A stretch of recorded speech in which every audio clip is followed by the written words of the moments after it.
पुरुषोत्तम मास कथा अध्याय 4। अधिक मास कहने लगा, हे नाथ, हे कृपा निधे, मलमास ऐसा मेरा नाम है। मैं बलवानों से तिरस्कृत होकर यहाँ आया हूँ। फिर आप मेरी रक्षा क्यों नहीं करते? मुझको इन लोगों ने शुभ कर्म में वर्जित, अनाथ और सदैव घृणा की दृष्टि से देखा। अब आपकी दयालुता कहाँ गई? कठोरता क्यों हुई? इस प्रकार भगवान से कहकर स्वामीहीन मलमास श्री कृष्ण के आगे आंसू बहाता हुआ बैठ गया।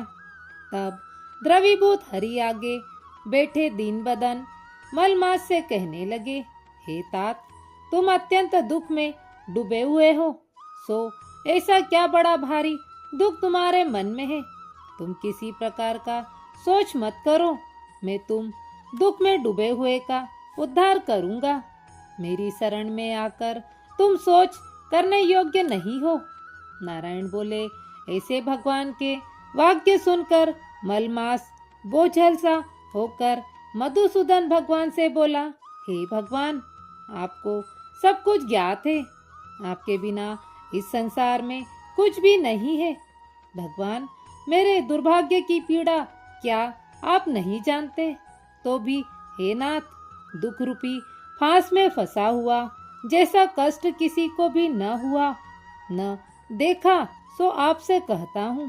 क्षण तव मुहूर्त पक्ष मास और दिन रात्रि अपने स्वामी की आज्ञा से सदा भय रहित होकर आनंद करते हैं, परंतु मेरा न तो कोई नाम है, न कोई मेरा स्वामी, न कोई मुझको आश्रय देने वाला।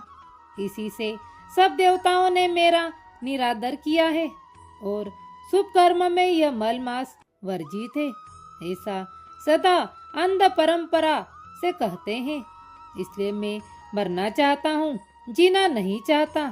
हे नारद जी, मैं मरूंगा, मैं मरूंगा।